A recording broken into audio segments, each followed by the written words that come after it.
Party. इज्जतों की दुनिया के चांद सितारे, सीनियर और जूनियर तमाम हमारे कांग्रेस पार्टी के लीडरान, हिंदुस्तान के सारे हीरे जवाहिरात, तमाम हमारे कांग्रेस पार्टी के जिम्मेदारान, मेरे सामने बैठे हुए तमाम हक परस्त लोग और बड़ी मेहनत और कुर्बानियों के साथ आई हुई मेरे मोहतरम माँ और बहनों, अस्सलामु अलैकुम, नमस्कार।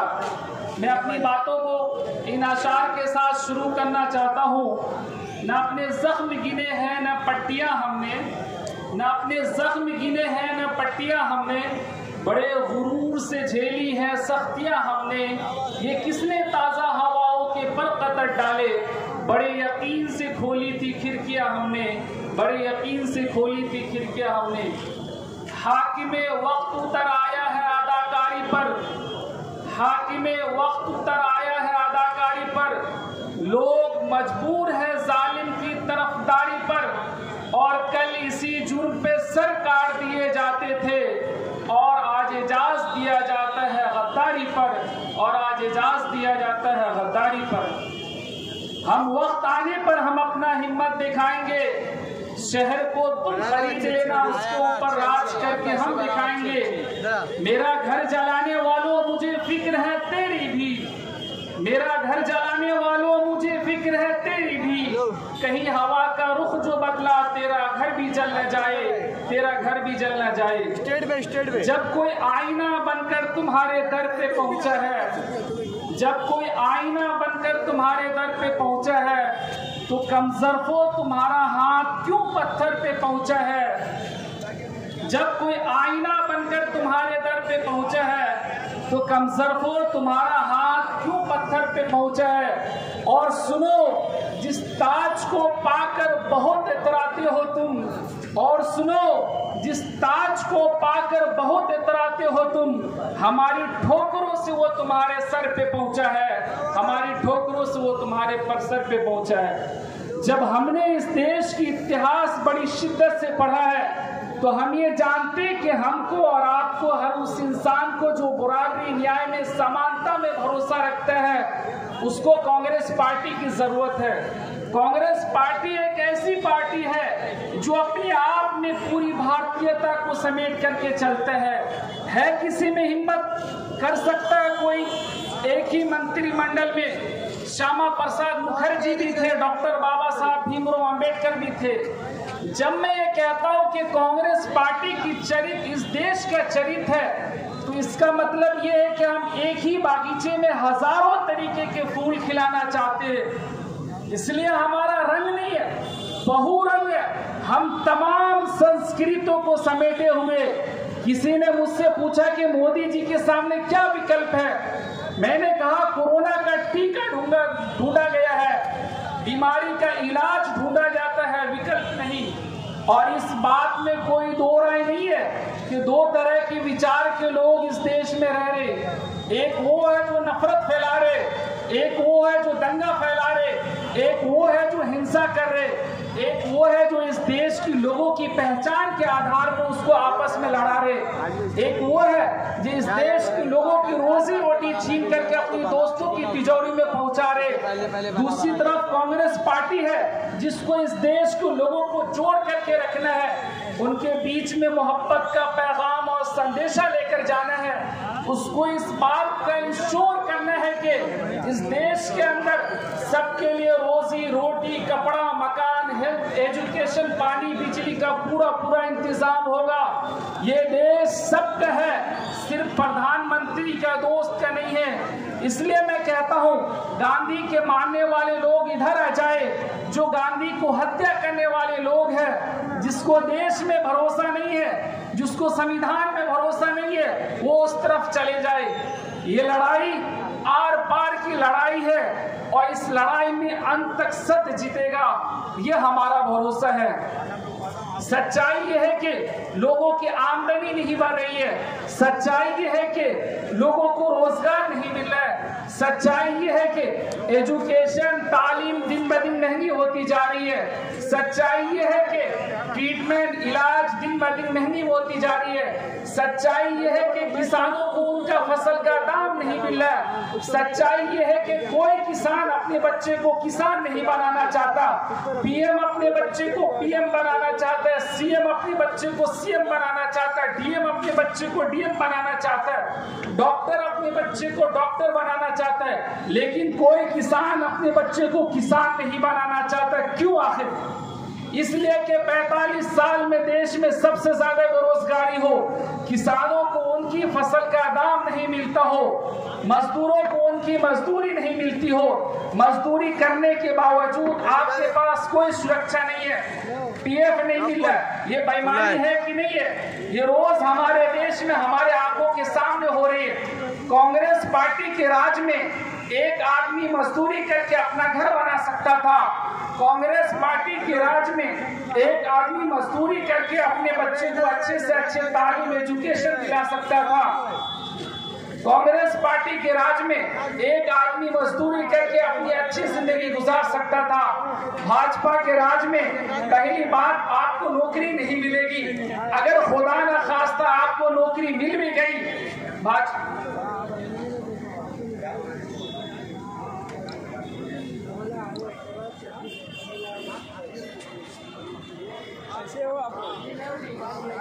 धूप में बस भाजपा के राज में पहली बात तो आपको नौकरी नहीं मिलेगी। अगर खुदा न खास्ता आपको नौकरी मिल भी गई तो घर बनाना तो छोड़ दीजिए, आप अपने बच्चे को सही से एजुकेशन, तालीम भी नहीं दिला सकते। भाजपा के राज में आप घर बनाना तो छोड़ दीजिए, आप 2 वक्त की रोटी भी नहीं खा सकते। भाजपा के राज में आप घर बनाना तो छोड़ दीजिए, आप अपनी खुद की अच्छी जिंदगी गुजार नहीं सकते। ऐसी हालात हो गई भाजपा के राज में। सरकारी स्कूल आप ये कह करके बंद कर दिए कि सरकारी स्कूल में सही से पढ़ाई नहीं होती। सरकारी हॉस्पिटल आप ये कह करके बंद कर दें कि सरकारी हॉस्पिटल में सही से ट्रीटमेंट नहीं होता। सरकारी स्कूल नहीं चाहिए, सरकारी हॉस्पिटल नहीं चाहिए, सरकारी रेलवे नहीं चाहिए, सरकारी सड़कें नहीं चाहिए, सरकारी पानी नहीं चाहिए, तो सरकारी प्रधानमंत्री लेकर ढोलक बजाएंगे क्या? सरकार क्यों होता है? सरकार इसलिए होता है कि देश की जो समस्या है, देश की जो प्रॉब्लम है, उसको सॉल्व करना, उसको हल करना, ये सरकार की, ये गवर्नमेंट की जिम्मेदारी है। आज इस देश का प्रॉब्लम क्या है? आज इस देश की प्रॉब्लम ये है कि जीएसटी, डिमोनेटाइजेशन, नोटबंदी के कारण इस देश के व्यापार को, कारोबार को तबाह और बर्बाद कर दिया गया है।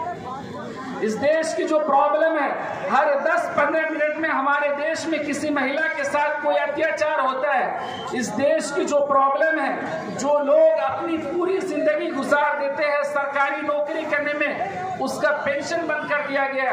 सरकार कहती है कि हम 6,000 रुपया किसानों को किसान सम्मान निधि पहुंचा रहे। मैं आपको आंकड़ा देता हूं, पिछले लगातार कई महीनों से जो सरकार ने किसानों को सम्मान निधि दिया है वो 2,60,000 करोड़। मैं आप सबको बताना चाहता हूं, एक झटके में इस देश के जो बड़े धन्ना सेठ है, उनका जो कर्ज माफ किया गया है वो 10,60,000 करोड़। किसानों को देने के लिए 2,60,000 करोड़ और बेईमानों को देने के लिए 10,60,000 करोड़। ये बेईमानी है कि नहीं बेईमानी है? ये रोज हमारे देश में हमारे आंखों के सामने हो रही है और हम इसको देख नहीं पा रहे। क्यों? क्योंकि हमसे दिखाया नहीं जा रहा, सच छुपाया जा रहा है। सच क्या है? सच ये है कि आए दिन लोगों की रोजगार छीनी जा रही है। माँ बाप बेबस है, बच्चे को पढ़ाने के लिए पैसा नहीं है, सरकारी स्कूल में सही से पढ़ाई नहीं हो रही है तो प्राइवेट स्कूल में पढ़ा दे। प्राइवेट स्कूल की हालत ये है कि पढ़ना बच्चे को है और इंटरव्यू माँ बाप का लिया जाता है। आप जरा सोच करके देखो, अगर डॉक्टर बाबा साहब भीमराव अंबेडकर के माँ बाप का इंटरव्यू लिया गया होता, डॉक्टर बाबा साहब भीमराव अंबेडकर देश के पहले कानून मंत्री बन पाते क्या? आप जरा सोच करके देखो, अगर मेरा माँ बाप का इंटरव्यू लिया गया होता तो क्या मैं आज डॉक्टर शमशगीर बन पाता क्या? ये क्यों होता है? ये इसलिए होता है कि कोई एग्जाम सिलेक्शन के लिए नहीं होता, रिजेक्शन के लिए होता है। हिंदुस्तान दुनिया का वाहिद एक ऐसा देश है जहां एग्जाम सिलेक्ट करने के लिए नहीं, रिजेक्ट करने के लिए लिया जाता है। और ऐसा क्यों होता है? ऐसा इसलिए होता है कि रोजगार नहीं है, जॉब नहीं है। रोजगार क्यों नहीं है, जॉब क्यों नहीं है?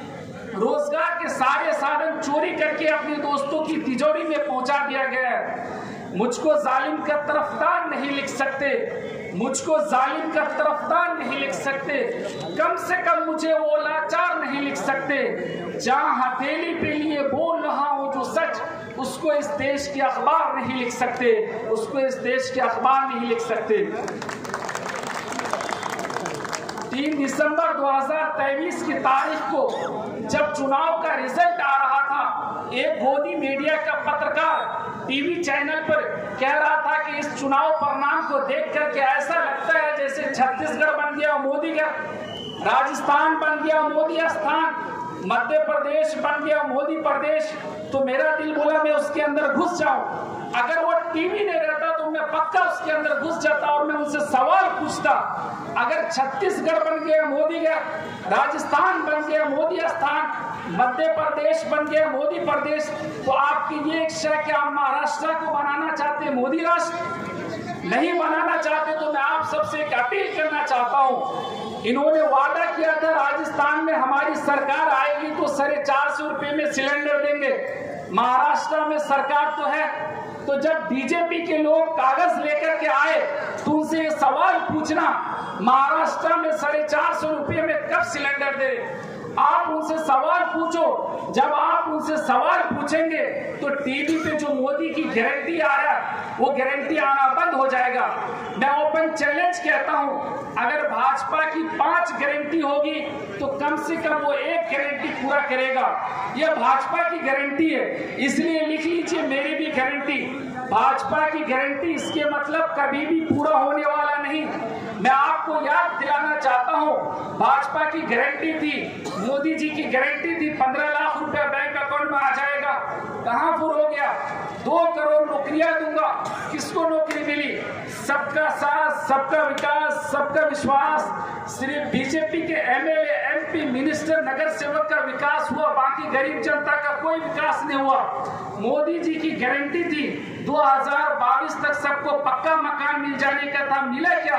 तो कौन सी गारंटी मोदी जी की पूरी हुई मुझे बताओ। मैं कहता हूं इस आदमी को सिर्फ एक ही काम करना आता है, लोगों को बेवकूफ बनाना, इंसान को आपस में लड़ाना। अगर कोई इंसान नहीं मिलेगा तो ये इंसान को नीम के पेड़ से भी लड़ा देगा। आजकल महाराष्ट्र में मराठा को ओबीसी से लड़ा रहे, कभी ओबीसी को मराठा से, कभी हिंदू को मुसलमान से, कभी मुसलमान को हिंदू से। और आरोप किसके ऊपर लगाएंगे? हमारे ऊपर, कांग्रेस पार्टी के ऊपर। जिस कांग्रेस पार्टी ने इस देश को आजादी दिलाई है, जिस कांग्रेस पार्टी ने सरकारी नौकरी की व्यवस्था की, जिस कांग्रेस पार्टी ने लोगों को अधिकार दिलाया, जिस कांग्रेस पार्टी के राज में दलितों को जमीन खरीदने का अधिकार दिया गया, जिस कांग्रेस पार्टी के राज में वोट डालने का सबको बराबर का अधिकार दिया गया, जिस कांग्रेस पार्टी के दौर में संविधान को लागू किया गया, जिस कांग्रेस पार्टी के राज में IIT, IIM, MTech, BTech, MBBS, MS, सड़कें, बिजली, पानी, सारी चीज बनाया गया, जिस कांग्रेस पार्टी ने लोगों को आजादी दिलाई है, वही कांग्रेस पार्टी से पूछते कि बताओ तुम देशभक्त हो कि नहीं? जो लोग अंग्रेजों से बैठकर, अंग्रेजों के साथ बैठकर चाय पर चर्चा करते थे, वो आजकल हमसे हमारी देशभक्ति की सर्टिफिकेट मांगा जा रहा है। वो आजकल हमसे हमारी देशभक्ति की सर्टिफिकेट मांगते। जरा बताओ, बेटा इतना चालाक हो गया कि बाप से कहता है कि बाप आप प्रूफ करके बताओ कि आप मेरे बाप हो कि नहीं हो। बेटा इतना बड़ा हो गया कि माँ से कहता है माँ आप प्रूफ करके बताओ कि ये मेरा बाप है कि नहीं। जिस कांग्रेस पार्टी ने देश को आजादी दिलाई है, जिस कांग्रेस पार्टी ने सरकारी नौकरी की व्यवस्था की, जिस कांग्रेस पार्टी ने लोगों को अधिकार दिया, उस पार्टी से पूछते कि तुम देशभक्त हो कि नहीं। उस पार्टी के नेताओं को अपने पार्टी में शामिल करा करके ये जो हमारे महाराष्ट्र के मुख्यमंत्री है एकनाथ शिंदे साहब, शिंदे सेना के लोग आजकल शिवसेना से पूछ रहे कि बताओ तुम असली हिंदू हो कि नहीं हो। कितना अजीब लगता है ना, जिसको बाला साहब ठाकरे ने हाथ पकड़ के भाषण देने के लिए सिखाया होगा, जिसको बाला साहब ठाकरे ने हाथ पकड़ के नारा लगाने के लिए सिखाया होगा, वो आजकल बाला साहब ठाकरे के पोता से पूछते हैं कि बताओ तुम असली हिंदू हो कि नहीं। इसको कहते हैं ध्यान भटकाओ योजना। महाराष्ट्र की आवाम को आपस में लड़ा दो, हिंदू को मुसलमान से लड़ा दो, मुसलमान को हिंदू से लड़ा दो। महाराष्ट्र की सारी संपत्ति, महाराष्ट्र की सारी इंडस्ट्री, महाराष्ट्र की सारी पावर अपनी गुजराती दोस्तों के खाते में पहुंचा दो। यही खेल चल रहा है। हमारे कांग्रेस पार्टी के लीडर यहाँ पर खड़े होंगे, आपको बताएगा मुंबई का एयरपोर्ट किसका है? अडानी का। मुंबई का एयरपोर्ट अडानी को कैसे मिला? अडानी का आदमी इधर गया बातचीत करने के लिए, एयरपोर्ट हमको दे दो। जैसे ही अडानी के आदमी बातचीत करके बाहर निकले, पीछे से ईडी घुस गया, बोला कि एयरपोर्ट देते हो कि नहीं देते हो। ये ऐसा खेल चला हमारे सामने। जब भाजपा के लोग, जब बीजेपी के लोग देश की बात जोर जोर से करने लगे तो आप समझ जाइएगा देश की संपत्ति दोस्तों की नाम होने वाली है। देश की जनता को धर्म में उलझा दो, देश की जनता को मंदिर और मस्जिद में उलझा दो, देश की जनता को हिंदू और मुसलमान में उलझा दो, देश की जनता को मंदिर और मस्जिद में उलझा दो। देश की संपत्ति लोगों की भावनाओं को भड़काकर हमको और आपको आपस में लड़ाकर हमारी और आपकी देश की जो संपत्ति है दोस्तों के खजाने में पहुंचाई जा रही है। राहुल गांधी जी ने बिल्कुल ही ठीक कहा, राहुल गांधी ने बिल्कुल ही ठीक कहा, अगर पॉकेट मार को पॉकेट मारते हुए पकड़ लीजिएगा ना ट्रेन में, वो जोर जोर से चोर चोर चिल्लाना शुरू कर देगा, वो जोर जोर से चोर चोर चिल्लाने लगेगा और आपके पर्स भी लेकर भाग जाएगा, उसके साथ उसका दोस्त भी भाग जाएगा। सिर्फ और सिर्फ लोगों की भावनाओं को भड़काकर, हिंदू और मुसलमान को आपस में लड़ाकर, मंदिर मस्जिद करके हमारी और आपकी देश की जो संपत्ति है दोस्तों के खजाने में पहुंचाई जा रही है। मैं तो कहता हूं ये लोग ये भाजपा की सरकार लोगों के खाते में 15 लाख रुपया पहुंचा दे, 2 करोड़ रोजगार दे दे, बुलेट ट्रेन चला दे, तो भाजपा के विरोध करने की कोई जरूरत ही नहीं है। हकीकत में है कि ये सरकार एक भी काम पूरा नहीं किया और काम पूरा करने के बजाय नए नए मुद्दे लेकर आते हैं। आजकल एक नए मुद्दे लेकर आए भ्रष्टाचार के ऊपर। मैं किसी व्यक्ति के ऊपर कोई कमेंट नहीं करना चाहता हूं, मगर मैं आपको बता देता हूं जिस किसी को भी सरकार से सच पूछने की आदत है उसके ऊपर तमाम सेक्शन लगाए जाएंगे, उनके ऊपर तमाम गुनाह दाखिल किए जाएंगे। जो इस सरकार से हाथ मिला देगा उसके 100 खून भी माफ कर दिए जाते। मैं आपको बताता हूं अगर मैं बेईमान हूं तो हूं, मैं भाजपा में शामिल होने के बाद मैं ईमानदार कैसे बन जाता हूं? मैं भाजपा में शामिल होने के बाद मैं ईमानदार कैसे बन जाता हूं? आप तब तक के भ्रष्टाचारी है जब तक कि आप भाजपा में नहीं है। भाजपा में शामिल होते ही सदाचारी आप कैसे बन जाते? इसमें कोई खेल है कि नहीं खेल है? अगर कोई खेल है तो भाजपा के लोगों को और नरेंद्र मोदी को ये सूबा देता है 140 करोड़ लोगों के सामने झूठ बोले। क्या बीजेपी को ये सूबा देता है भ्रष्टाचार के ऊपर लंबा लंबा स्पीच दे? क्या मोदी जी को ये सूबा देता है अमित शाह के बेटा को, जय शाह को अपने मंच पे बैठा करके और परिवारवाद पे लंबा लंबा भाषण दे? क्या मोदी को ये सूबा देता है? आप बताओ इस देश की रियलिटी क्या? इस देश की रियलिटी है कि पढ़े लिखे नौजवानों को रोजगार नहीं मिल रहा है। रोजगार के नाम पे अग्निपथ की योजना लाई गई है, एक शहीद को भी उसके शहादत का दर्जा नहीं मिला। ये बड़े शर्म की बात है, ये बड़ी शर्म की बात है। रोजगार की हालत ये है कि आप एमटेक बीटेक कर लीजिए, आपको रोजगार नहीं मिलेगा। अगर आपके बाप मंत्री है तो आप बीसीसीआई की सेक्रेटरी जरूर बन सकते हैं। रोजगार की हालत यह है कि इस देश को चलाने वाले किसान और मजदूर है, उनको फसल का दाम नहीं मिला है, लेकिन जो बेईमान है उसको कौड़ियों में इस देश की संपत्ति दिया जा रही। लोगों की भावनाओं को भड़काकर, हमको और आपको आपस में लड़ाकर हमारे और आपकी देश की जो संपत्ति वो दोस्तों के खजाने में पहुंचाई जा रही है। लोग कहते हैं कि हमारी अर्थव्यवस्था दुनिया की सबसे मजबूत अर्थव्यवस्था बन गई है। अगर हमारी अर्थव्यवस्था दुनिया की सबसे मजबूत अर्थव्यवस्था बन गई है। तो 80 करोड़ लोग कौन है जो 5 किलो अनाज के लिए लाइनों में लगे हुए? वो 80 करोड़ लोग कौन है जो 5 किलो अनाज के लिए लाइनों में लगे हुए? अगर 5 ट्रिलियन की हमारी इकोनॉमी बन गई है तो देश के 1% लोगों के पास 99% प्रॉपर्टी कैसे जमा हो गई? और देश के 99% लोगों के पास 1% प्रॉपर्टी कैसे? बताओ मुझे। डॉक्टर बाबा साहब भीमराव अंबेडकर ने कहा था पॉलिटिकल डेमोक्रेसी जिंदा नहीं रह सकती है जब तक कि हम इकोनॉमिक डेमोक्रेसी नहीं लेके आते, जब तक कि हम इकोनॉमिक डेमोक्रेसी नहीं लेके आते। ये लोकतंत्र के, अगर इस देश के लोकतंत्र को बचाना है, अगर हम चाहते हैं कि पैदल चलने वाले और हेलीकॉप्टर पे चलने वाले का वोट एक हो, अगर हम चाहते हैं कि अमीर और गरीब का वोट एक हो, अगर हम चाहते हैं कि महिला और पुरुष का वोट एक हो, तो हम सबको सवाल पूछना पड़ेगा। सबका साथ सबका विकास सिर्फ नारों में नहीं, हकीकत में सबका साथ सबका विकास होना चाहिए।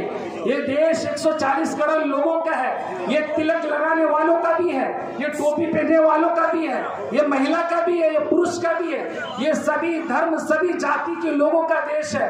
और इस देश के लोगों की जो सवाल है रोजी रोटी, कपड़ा, मकान, हेल्थ, एजुकेशन, पानी, बिजली, उसके आत्मसम्मान के लिए संघर्ष करना ही देशभक्ति, यही देश सेवा। मैं बधाई देना चाहता हूँ हमारे कांग्रेस पार्टी के लीडरान का, ये देशभक्ति का काम करे, ये देश की सेवा करने का काम करे। आने वाले इलेक्शन में 2024 के इलेक्शन में यहाँ से कांग्रेस पार्टी को जिताना है।